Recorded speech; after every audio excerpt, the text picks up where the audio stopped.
Bismillahirrahmanirrahim. Assalamualaikum warahmatullahi wabarakatuh. Berkorban di tahun ini, tapi juga yang paling penting adalah keberhasilan. Nah, ini, jadi ada benar, ada keberhasilan. Itu dua hal yang berbeda dalam penunaian ibadah. Ada orang yang benar salatnya secara rukun, ya rukunnya benar, terpenuhi syaratnya, kan? Dan terangkat kewajibannya, mendapatkan pahala insya Allah dengan kadar keikhlasannya. Tapi belum tentu ia paham yang dibaca. Belum tentu ia mengerti apa yang dilakukan, sehingga setiap hikmah dari bacaan dan gerakan itu karena tidak dipahami, tidak bisa diimplementasikan dalam kehidupan. Nah itu artinya benar sholatnya tapi tidak berhasil mendapatkan hikmah, sehingga hal-hal yang bisa diraih saat di dunia ini sebagai dampak dari ibadah sholat itu tidak optimal. Demikian pada ibadah kurban juga. Ya, ada proses yang dilakukan secara benar, baik rukunnya, kemudian hal-hal terkait yang mengikuti syarat-syarat hewannya, ya. Namun ada hikmah yang besar yang penting kita ketahui, yang juga menentukan sebatas apa yang bisa kita dapatkan dari keberhasilan ibadah dimaksud. Baik, kata kurban, ya kurang lebih begini ya, kalau kita tuliskan kurban. Nah, ini dari bahasa Arab, tulisannya seperti ini, ya kurban, ya, jelas ya, baik. Ini asalnya seperti ini. Berasal dari akar kata qaf, ra, dan ba, qoroba. Bila ditambah dengan alif dan nun, ini menunjukkan bentuk superlatif, sesuatu yang sangat sighah mubalaghah. Ya, idh qarraba qurbanan fataqabbala min ahadihima wa lam yataqabbal min al-akhar. Demikian di Al-Maidah itu. Perhatikan baik-baik. Fokus. Jadi korban itu asalnya bukan menyembelih. Ya, pada dasarnya dikata korba yang berarti dekat, ya. Kalau dijadikan bentuk superlatif, bertambah atau menjadi sangat, ya maknanya, maka rumusnya menjadi seperti ini, fu'lan, u'an gitu ya. Ini menunjukkan sesuatu yang bertambah sangat. Ghafara, mengampuni, ghufran, yang banyak ampunannya, ya, jelas ya. Baik. Kemudian ada lagi yang pakai fathah, nggak pakai dhammah, kayak fa'lan, rahman, yang banyak kasih sayangnya, kan? Nah ini, kemudian bentuk ini menunjukkan yang sangat dekat, yang banyak kedekatannya, sangat dekat. Nah, jadi ibadah kurban ini bila dikerjakan dengan benar, goalnya itu adalah membangun kedekatan yang lebih dengan Allah Subhanahu wa Ta'ala. Jadi orang yang mampu melakukan ibadah yang dimaksudkan, maka ciri kesuksesan utamanya itu bukan berapa banyak, berapa besar, ya, berapa berat hewan yang kemudian disembelih, tapi bagaimana ia bisa mengambil hikmah dari proses itu sehingga bisa membangun kedekatan lebih antara dirinya dengan Allah Subhanahu wa Ta'ala. Bahasa paling simpelnya adalah pasca ibadah ini dirinya menjadi semakin dekat dengan Allah. Nah, ukuran kedekatan itu kan nanti ada dua. Ya, yang pertama bertambah ibadah ritualnya sebagai bentuk ketawakalannya kepada Allah, konektivitasnya kepada Allah. Salatnya semakin bertambah, gitu kan? Bacaan Qur'annya semakin rajin, ya. Kemudian turunan-turunan yang kira-kira menghubungkan kita dengan Allah Subhanahu wa Ta'ala. Dan yang kedua adalah hablu minan nas. Jadi hablu minallah tadi yang pertama. Yang kedua hablu minan nas. Ya, bertambah baik dengan sesamanya, di keluarganya, hubungan dengan tetangga, kerabatnya, dan sebagainya. Itu ukuran spesifiknya. Sehingga orang-orang yang punya kedekatan lebih dengan Allah Subhanahu wa Ta'ala, dua sisi ini pasti akan terlihat baik dalam menjalani kehidupannya. Ini gambaran pokoknya. Nah, sekarang pelajaran besarnya adalah bagaimana proses ibadah, sekarang kan sedang ibadah, yang sedang kita tempuh ini, ya Bapak dan Ibu sekalian, bisa menghasilkan satu goal, satu capaian yang tadi telah kita harapkan. Nah, karena itulah kemudian Nabi SAW memberikan langsung petunjuk yang detail sekali dari persiapan di hari pertama, hari kedua, hari ketiga, sampai menjelang hewan itu disembelih. Oke? Baik, sekarang kita akan ambil kepada aspek pokok langsungnya dulu ya. Dari sejak Bapak Ibu melakukan akad nih, ya, akad untuk menyembelih atau ikut dalam proses ibadah kurban ini. Jadi akad itu dilangsungkan dengan menyampaikan uangnya, terus terjadi kemudian hewannya diikat untuk disembelih. Diikat itu maksudnya lewat akad. Ini hewan terikat akan disembelih atas nama Bapak Ibu sekalian. Maka dari proses itu terjadi, mulailah muncul kemudian bimbingan dari Nabi Shallallahu Alaihi Wasallam sampai ke hari ini, sampai hewan disembelih nanti ya, bukan sampai tanggal 10, ingat, sampai hewannya disembelih. Nah, apa itu? Termaktub dalam hadis Sahih Muslim, nomor hadis 1977. Kita coba cek dulu ya. Ini ada Sahih Muslim, saya bisa bacakan, tapi barangkali untuk menguatkan pada Bapak Ibu sekalian, kita bisa cek paling kanan di pertengahan nomor hadis 1977. Coba kita cek. Nah, ini dia. Jadi ya, nanti kalau punya kitabnya silahkan dicek. Kitab Sahih Muslim nomor hadis 1977 ya, di subtopik yang ke-7. Babu nahyi man dakhala alaihi ashru dzulhijjah wa huwa yuridu at-tadhhiyah an ya'khudha min sya'rihi aw adfarihi syai'a. Ya, bab petunjuk pedoman bagi orang yang telah memasuki 10 hari pertama bulan Dzulhijjah, kemudian ia menginginkan atau berminat untuk menyembelih hewan kurban, ikut program ya di situ. Ya, maka sepanjang ia sudah berakad itu, sudah siap itu, ya dia dianjurkan untuk tidak memotong atau mencukur baik semua rambut yang melekat pada tubuhnya ataupun kuku yang melekat pada tubuhnya. Saya sampaikan hadisnya. Saya langsung cepat saja kepada rawi yang terakhir, yaitu keluarga terdekat Nabi Sallallahu Alaihi Wasallam. Ini A1, ya'an Ummi Salamah radhiyallahu taala anha, dari Ummi Salamah radhiyallahu taala anha, anna Nabi Sallallahu Alaihi Wasallam qala, beliau menyampaikan, Nabi Sallallahu Alaihi Wasallam bersabda, idza dakhalatil ashru wa arada ahadukum an yudhhiya fala yamassa min sya'rihi wa basharihi syai'a.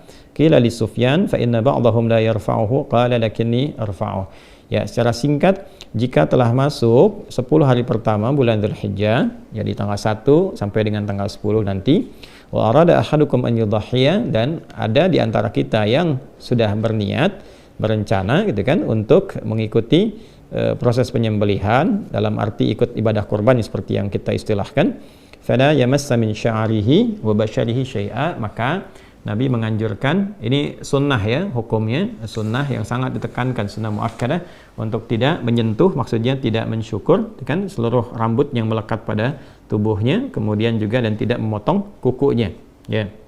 Ini gambaran yang pertama. Nah, saya ingin sampaikan begini, jadi ada sunnah yang pertama, dianjurkan sampai hewan kurbannya disembelih. Nah, hewan kurban disembelih sekali lagi untuk semua program yang melekat bagi kita semua.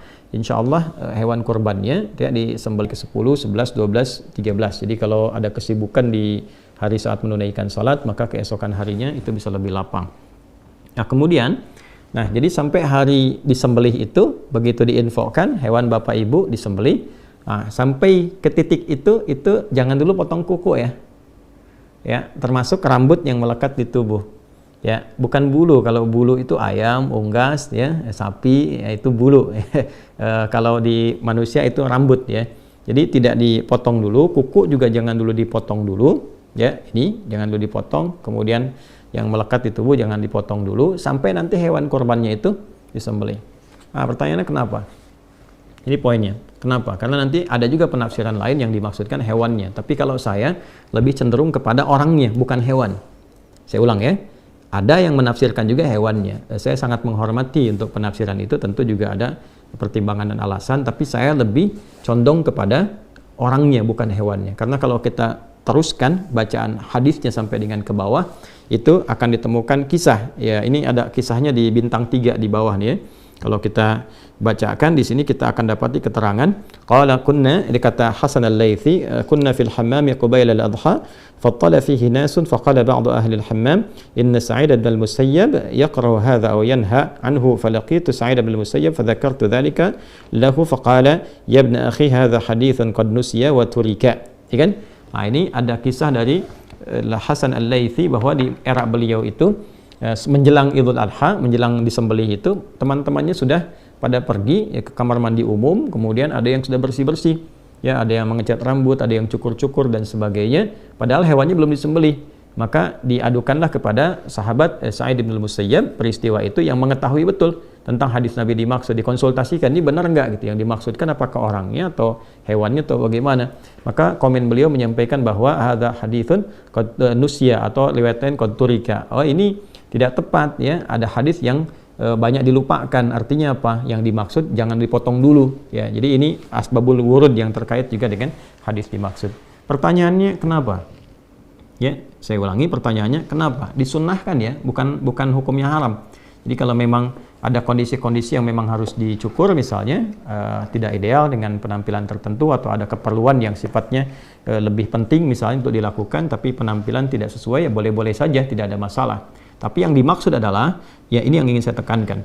Nah, Bapak Ibu sekalian, ada anugerah besar di balik ibadah ini yang diikatkan nanti terkait dengan korban. Berbahagialah bila di antara kita diberikan oleh Allah Subhanahu wa taala kesempatan untuk berkorban dan mengikuti runtutan ibadah dari tanggal 1 sampai dengan hewan korban itu disembelih.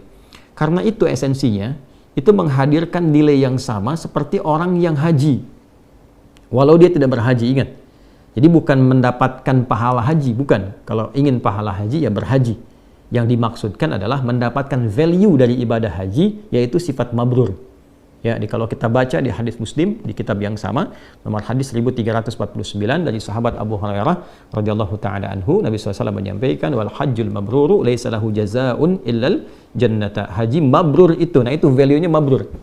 Ya, mabrur itu bukan makbul. Kalau makbul diterima. Nah, ukuran diterimanya itu apa? Ada value-nya namanya mabrur. Nah, value yang dikerjakan oleh orang haji ini itu bisa diraih ya oleh orang yang tidak haji. Tapi bukan berarti mendapat pahala haji, ingat ya. Berbeda antara pahala dengan value-nya, dengan nilainya. Dan itu tinggi di hadapan Allah. Jadi kalau sama-sama dapat itu, dapat apa nih? Kalau di sana laisa lahu jazaa'un illal jannah, yang di sini dapat apa? Ya. Nah, saya ingin balik dulu dan ini sebagian telah saya terangkan juga. Jadi puncak haji itu kan di tanggal 9. Sekarang nih ya, yang pada wukuf sebentar lagi selesai akan lontar jumrah. Nah, untuk menuju tanggal 9 itu, Allah meminta kepada mereka semua untuk menunaikan dan memperkuat ibadah disebut dengan takwa. Itu ada di Quran surah kedua Al-Baqarah ayat 197. Wa tazawwadu fa inna khairaz zadit taqwa. Orang-orang yang sudah bersiap menunaikan haji, dia sudah miqat, sudah nunggu untuk puncak Arafah itu, maka kata Allah perbanyak ibadah. Perbanyak ibadah, perbanyak ibadah. Supaya apa? Supaya ketika masuk ke tanggal 9 puncaknya sudah ada koneksi yang kuat ya. Sehingga mudah, mau doa mudah, mau istighfar mudah gitu kan. Kemudian mau minta kebaikan-kebaikan mudah. Kalau sebelum tanggal 9 banyak kemana-mana, nggak banyak ibadah, banyaknya belanja, nanti begitu dia wukuf kosong keadaan hatinya. Nah, orang yang tidak menunaikan haji itu mendapatkan porsi isyarat yang sama dari Nabi supaya memperbanyak ibadah ya di awal-awal bulan Dzulhijjah ini. Dari mana taunya? Nanti kita temukan misalnya di Al-Bukhari nomor hadis 969. Dari Ibnu Abbas radhiyallahu taala anhuma, Nabi SAW menyampaikan ma min ayyam al-amalu salihu fiha ahabbu au fihinna ahabbu ila Allah min hadhil ayyam al-ashr. Tidak ada satupun perjalanan hari ya saat seseorang menunaikan amal saleh itu naik status amal salehnya dicintai oleh Allah, yaitu 10 hari pertama di bulan Dzulhijjah. Jadi ketika orang yang haji itu perbanyak ibadah, orang yang tidak haji pun, kita ini maksudnya di sini ya, itu diminta oleh Nabi sama lakukan ibadah juga. Ya, tingkatkan sholat, latihan banyak puasa, kemudian berusaha banyak Quran, berusaha banyak baca Quran atau interaksi atau berzikir, gitu kan? Untuk apa? Untuk puncak tanggal 9. Jadi di sana tanggal 9, di sini tanggal 9. Ini poinnya. Nah, di tanggal 9 itu ada apa? Kalau yang di sana wukuf, di sini puasa. Jadi kalau kita ambil yang di sana wukuf, di sini puasa. Puasanya kita bisa lihat misalnya di hadis riwayat At-Tirmidzi nomor hadis 749 ya dari Nabi sallallahu alaihi wasallam, beliau menyampaikan siyamu yaumi arafah anni ahtasibu 'ala Allah ayyukaffira sanata allati ba'daha wa sanata allati qablaha. Ini poinnya penting sekali nih Bu ya, Bapak teman-teman sekalian. Jadi kata Nabi, puasa yang ditunaikan di hari ke-9 itu pada momen Arafah. Jadi yang di sana momentumnya, yang di sini itu harinya. Hari dalam arti waktu. Jadi maksudnya apa? Waktunya tanggal 9, boleh jadi ada yang sama, boleh jadi ada yang berbeda. Tapi kalau masuk di waktu itu, lakukan seperti orang yang wukuf amalannya. Ya, maksudnya apa? Kalau di sana hanya sekedar wukuf kan berdoa, minta ampun, beristighfar, muhasabah diri. Di sini pun bukan sekedar nahan lapar dan haus, tapi ikut muhasabah juga. Ya, ikut minta ampun kepada Allah. Jadi bukan puasa biasa. Ya, biasanya kalau saya suka melihat kapan di sana wukuf tuh jam berapa ya. Saya suka ukur tuh. Jadi saya ukur biasanya jam 5 ya setengah 6 menjelang maghrib waktu Indonesia, kan bedanya 4 jam. Jadi kalau 4 jam ditarik ke sana itu masuk zuhur. Jadi biasanya sudah masuk waktunya khutbah. Jadi begitu sholat sudah semuanya duduk. Nah di sini biasanya saya suka merenung, duduk menghadap ke arah kiblat, kemudian bermuhasabah. Yang dimaksudkan kita puasa tanggal 9, ya, kemudian diisi dengan amalan-amalan seperti orang wukuf. Tapi yang wukuf itu yang di sana, bukan kita di sini. Ya, tapi amalannya bisa kita lakukan serupa. Dalam arti apa? Dalam arti muhasabah, introspeksi diri. Jadi tanggal 9 itu bukan sekedar nahan lapar, haus, tapi banyakin istighfar, banyak minta ampun kepada Allah, berdoa dalam kebaikan. Itu kesan nabinya. Nah, orang-orang yang mampu melakukan itu, ya, maka apa yang terjadi sekalipun dia tidak haji? Kata Nabi sallallahu alaihi wasallam, "Anni ahtasibu 'ala Allah." Aku sangat berharap, bermohon kepada Allah diberikan satu bonus tuh ya. Ya, pahala dapat dia, tapi apa yang bonus yang Nabi maksudkan di sini? Ayyukaffira sanatal lati ba'daha wa sanatal lati qablaha. Supaya Allah menjaga dia dari perbuatan-perbuatan maksiat setahun ke depan dan menggugurkan dosa-dosanya minimal setahun ke belakang. Ini menarik nih, ya. Jadi kalau berhasil tuh ibadah puasa yang di tanggal 9 itu dan dia bermuhasabah, minimal kan kita mereview dosa apa yang pernah kita lakukan kan? Minta ampunan sama Allah, diingat-ingat hubungan dengan Allah, hubungan dengan makhluk. Itu begitu minta ampun tanggal 9 itu spesial. Makanya para ulama itu sangat meng-highlight sekali, ya, di awal Dzulhijjah itu 9 itu spesial. Kalau bisa sekalipun nggak puasa, tetap kita memperbanyak doa di situ. Misalnya ada di kalangan perempuan, akhwat yang sedang haid misalnya, tiba masa haidnya, walaupun tidak menunaikan puasa di dalamnya, tidak terhalang untuk berdoa. Perbanyak doa, perbanyak minta ampun, perbanyak istighfar di situ. Itu potensinya mahal sekali dan yang menyampaikan Nabi.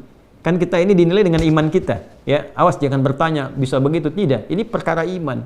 Karena itu kita beriman, kita meyakini apa yang disampaikan Nabi, maka manfaatkan. Ini semua ulama itu, kalau dalam tanda petik ya, kalau sudah dekat tuh sering teriak-teriak. Dalam tanda petik, teriak tuh maksudnya kencang mengingatkan. Jangan sampai luput. Jangan sampai luput. Kalau luput, nunggu tahun depan. Gitu ya. Maka betul-betul optimalkan. Nah, di titik ini ketika kita memohon, maka turun ampunan Allah. Dosa-dosa yang lampau berpeluang diampuni. Ciri diampuni itu apa? Ciri diampuni, hilangkan kotornya, maka muncul baiknya. Nah, kalau benar dia seperti itu, dia akan dijaga oleh Allah sampai setahun ke depan itu jadi orang baik. Lisannya baik, pandangannya baik, pendengarannya baik. Nah, kebaikan yang muncul setelah yang buruk hilang, itu disebut birrun namanya. Birrun. Kalau melekat pada pelakunya, disebut mabrur. Kenapa disebut haji mabrur? Karena haji yang dikerjakan dengan benar itu mampu mengentaskan sifat-sifat buruknya dan mentransformasikan, merubah dia jadi lebih baik. Sehingga disebut hajjul mabrur, hajinya, ya, bukan orangnya. Kalau hajinya berhasil, itu yang dimaksudkan Nabi itu. Kalau berhasil melekat pada orang, maka sifatnya mabrur. Nah, orang-orang yang tidak haji, tadi saya katakan, value dari mabrur itu bisa dia dapatkan. Dengan cara apa? Dia bisa isi sepanjang 1 sampai 9 ini untuk bisa mengevaluasi dirinya. Begitu mendapatkan ketenangan, selesai puasa ada perubahan dalam dirinya, rasa tenang, rasa baik. Nah, itu yang dimaksud birrun. Kalau melekat pada dirinya, maka disebut dengan mabrur. Maka apa yang bisa dia rasakan saat menjalani kehidupan itu lebih baik ke depannya. Kontrolnya lebih baik. Mau bicara yang kurang bagus dijaga jadi bagus. Memandang yang baik, itu yang dimaksud hadis Nabi tadi, terjaga dari dosa sampai setahun ke depan, ya, sampai ketemu lagi, ya, ketemu lagi, Dzulhijjah lagi, tiap tahun dijaga sampai dia meninggal, insya Allah husnul khatimah, ya, husnul khatimah. Nah, yang paling menarik hubungan dengan penyembelihan apa? Kalau selesai wukuf yang haji tanggal 9, itu kan bergerak tuh, ya, ke Masy'aril Haram atau dikenal dengan Muzdalifah, ya kan? Dia berzikir kan, Quran surah ke-2 ayat 198, ya kan? Nah, laisa 'alaikum junahun an tabtaghu fadlan min rabbikum fa idza afadtum min arafatin fadhkurullaha 'indal masy'aril haram. Maka teman-teman yang di sana akan bergerak nanti ya ke arah Muzdalifah, kemudian di situ berzikir sampai menunggu nanti menjelang ke fajar. Terus cari batu kan? Ya, lalu setelah itu ke jamarat ya. Melontar. Yang dilontar itu Aqabah tuh, yang besarnya. Ya, bukan yang wusta, bukan yang ula. Saya cepat saja kalau Bapak Ibu teman-teman dapatkan buku yang saya tentang umrah, ya. Kalau ikut program umrah tuh ada buku yang kita berikan, yang saya tulis langsung itu. Jadi kami jelaskan betul kenapa Aqabah, kenapa disebut wusta, kenapa ula, kenapa urutannya begitu gitu ya. Secara singkatnya begini, kalau Aqabah itu gambaran diri kita. Wusta itu lingkaran dekat. Ula itu faktor terjauh, lingkaran luar. Ya, yang terjauhnya. Jadi kadang-kadang yang membuat diri kita itu kurang baik, kurang dekat dengan Allah, yang pertama adalah ketidakmampuan mengontrol diri sendiri. Nafsu aqabah itu gambaran dari nafsu. Jadi kalau marah itu bukan karena faktor luar pada umumnya, tapi lebih karena ketidakmampuan mengontrol emosi di dalam. Nah, kalau ini baik, kadang-kadang sudah baik nih, tapi mendapatkan lingkaran sekitar yang dekat yang kurang bagus. Ya, misalnya tetangga, misalnya sikap kurang baik, atau bergaul dengan teman-teman dekat kurang bagus, ya. Atau teman-teman dekat bagus, di keluarga bagus, tapi ditempatkan di tempat kerja, ketemu teman jauh, kena pengaruh yang kurang bagus. Yang dekat itu disebut dengan wusta, lingkaran sekitaran, ula itu yang terjauh. Walal akhiratu khairul laka minal ula. Aqabah itu pribadi. Karena itu, dari Muzdalifah, yang dilontar itu bukan yang wusta, bukan yang ula, tapi yang aqabah. Dan perhatikan kalimatnya, Bismillahi Allahu Akbar. Bismillahi Allahu Akbar, Bismillahi Allahu Akbar sampai 7 kali. Setelah itu menghadap ke arah Ka'bah, ya, ke Masjidil Haram, lalu berdoa, ya kan? Inni wajjahtu wajhiya lilladzi fataras samawati wal arda hanifan muslima wa ma ana minal musyrikin. Inna salati wa nusuki wa mahyaya wa mamati lillahi rabbil alamin. La syarika lahu wa bidzalika umirtu wa ana minal muslimin. Baik. Perhatikan baik-baik. Begitu dilontar, lontaran itu dimohonkan dengan doa untuk menggugurkan sifat buruk yang ada dalam diri. Menggugurkan keburukan yang ada dalam nafsu. Baik ya? Ini kuncinya dulu satu ya. Jadi begitu dilontar, diharapkan kan sifat buruk itu di nafsu, lawannya takwa. Ya, nafsu itu nama lainnya fujur. Fujur itu lawannya takwa. Di Quran surah ke-91 ya, ayat 8. Fa'alhamaha fujuraha wa taqwaha. Ya kan? Jadi kalau di takwa ada jujur, di sini ada dusta. Kalau di sini ada sabar, di sini ada amarah gitu. Nah, ini yang direndam. Begitu dilontar ini naik. Nah, sifat takwa itu sifat dasar malaikat. Nafsu itu sifat hewan. Makanya disebut manusia makhluk hewani, hayawanun natik, hewan yang bisa bicara, tapi punya sifat takwa. Kalau hewan nggak ada takwanya, ya malaikat nggak ada nafsunya. Di malaikat benar terus, Quran surat 66 ayat ke-6, hewan itu punya potensi salah terus. Ya? Nah, itu sifat hewani. Yang tidak haji, maka disimbolkan dengan syariat penyembelihan hewan. Yang di sana lontar. Jelas ya? Maka yang di sini menyembelih, hakikatnya bukan hewannya. Hakikatnya itu saat menyembelih itu adalah ya menggugurkan sifat-sifat hewani yang dominan sehingga menutup peluang-peluang sifat takwa yang baik yang seharusnya muncul.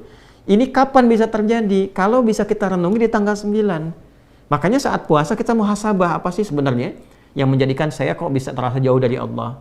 Bangun malam tuh kayak susah banget tuh. Mau baca Quran susah gitu kan. Mau zikir kok keras lisannya. Kenapa? Padahal tahu kita mau meninggal, tahu pengen husnul khatimah, tahu pengen menghadap Allah. Kok bekalnya seakan sulit dilakukan? Introspeksi diri.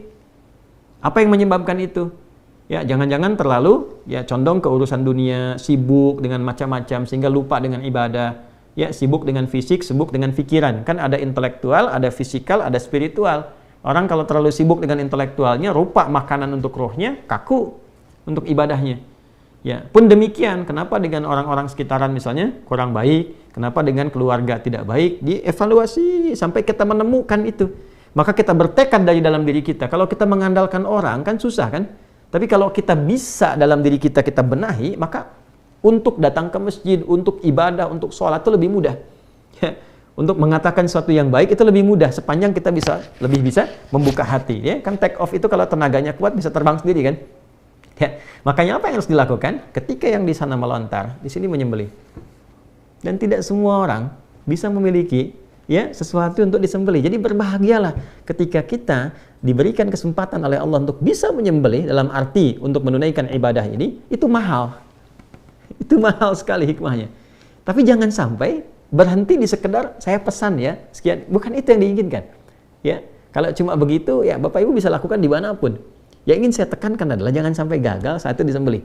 Jadi sampai ketiba waktu penyembelihan itu, walaupun sudah misalnya lewat nih tanggal 9 misalnya, lewat tetap renungkan, isi dengan takbir, isi dengan tasbih, lihat sekitaran, evaluasi dengan kerabat terdekat, sehingga hasilnya nanti bisa dirasakan pasca hewan itu disembelih. Begitu hewan disembelih, perhatikan baik-baik ya, baik saya, Anda, kita menyembelih secara langsung atau diwakilkan oleh orang lain yang menyembelih dan waktunya disampaikan. Tapi kalimatnya sama ketika disembelih. Bismillahirrahmanirrahim. Satu. Ya kan? Coba lihat, yang di sana lontar Bismillahirrahmanirrahim, di sini Bismillahirrahmanirrahim dan menghadap ke kiblat. Setelah itu, ini yang sering lupa. Setelah itu selesai disembelih, segera menghadap ke kiblat, membacakan doa. Dan ini doanya sunnah. Kalau kita lacak di kitab hadis banyak doanya. Ya, apa doanya? Sama persis dengan orang selesai lontar jumrah, lontar Aqabah, menghadap ke arah kiblat, inni wajjahtu wajhiya lilladzi fatara as-samawati wal arda hanifan musliman wa ma ana minal musyrikin. Inna salati wa nusuki wa mahyaya wa mamati lillahi rabbil alamin la syarika lahu wa bidzalika umirtu wa ana minal muslimin atau wa ana awwalul muslimin. Ya Allah, sungguh aku saat ini menghadapkan diriku sepenuhnya kepadamu. Maksudnya bertawakal, maksudnya sepatuh-patuhnya. Jadi kalau kita mengatakan inni wajah, itu komitmen yang kuat untuk patuh. Dalam bahasa Arab itu begitu, ya. Hadapkan diriku sepenuhnya kepadamu penguasa langit dan bumi. Sungguh sekalipun aku sholat, aku ibadah, ya manasik, ya atau aku menyembelih sampai sekarang, atau bahkan aku hidup atau aku wafat saat ini, ya aku semua jadikan tawakal kepadamu. Aku berjanji tidak akan pernah menyimpang apalagi berbuat musyrik, dan mulai saat ini, nah ini poinnya, mulai saat ini aku berkomitmen akan patuh kepada semua tuntunanmu.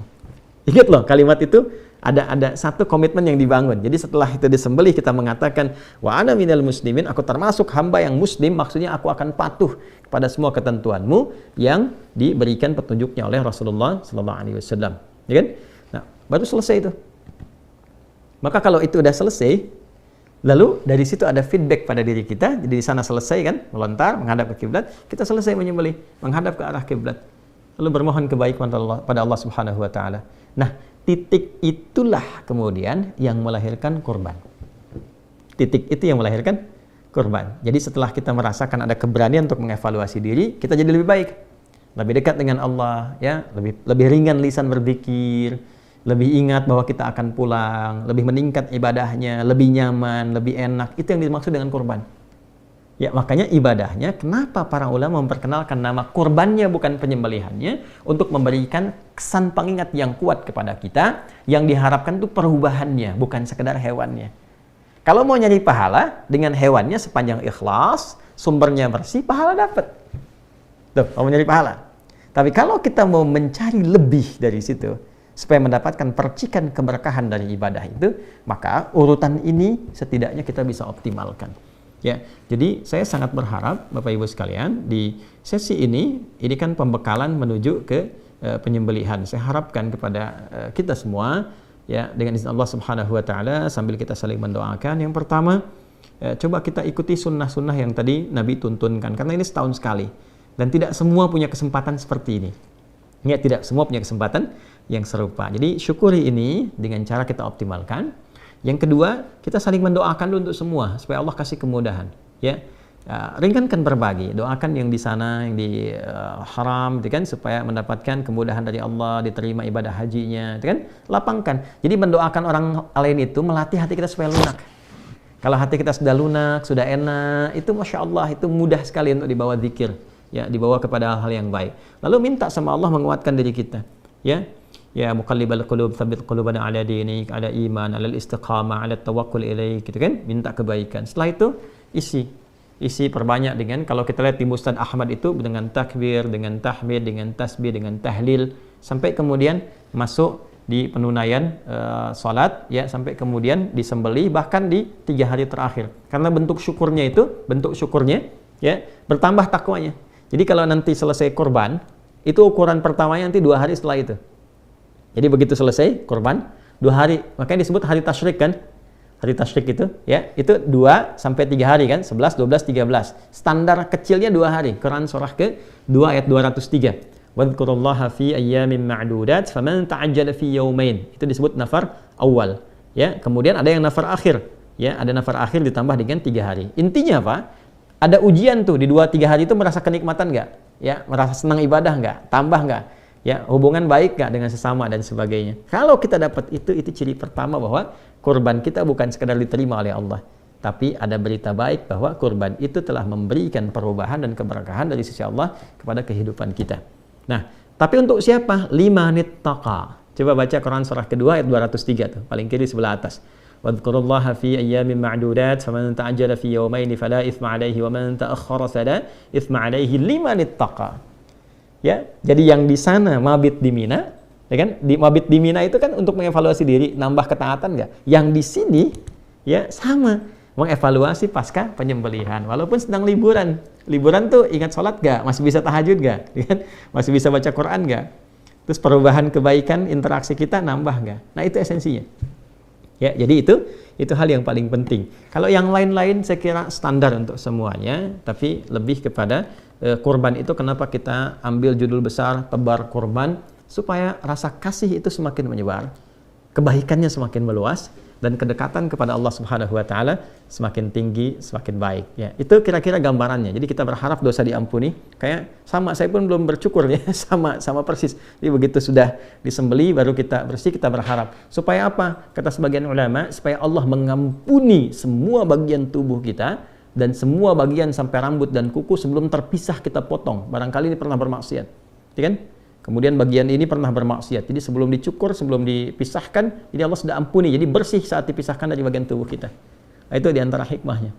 Ya, ini hal yang terkait dengan pembelajaran, pembekalannya, saya kira sangat jelas sekali ya untuk bisa dipahami dengan baik. Tinggal teknis. Baik ya. Di lapangan, Bapak Ibu sekalian, alhamdulillah sudah ditebarkan hewannya, tinggal menunggu waktu penyembelihan. Dan saya secara pribadi memonitor secara pribadi, dan alhamdulillah tahun ini jadi semakin luas. Mudah-mudahan dengan keikhlasan saya sangat mengajak pada kita semua, kita berusaha ikhlas. Ikhlas itu sudah melapangkan semua apa yang telah dikerjakan, tawakal pada Allah. Jadi hasilnya serahkan pada Allah. Yang penting kita sudah ikhtiar, ya. Nah, ini yang akan menentukan penilaian Allah Subhanahu wa taala pada kita semua. Nah, poin terbesarnya alhamdulillah hari ini di tahun ini maksudnya semakin meluas dan semakin beragam untuk penerimanya. Kalau kemarin itu kita fokuskan ke daerah-daerah tertentu, kita hanya batasi 100, sekarang kita buka ada sekitar 210 kambing.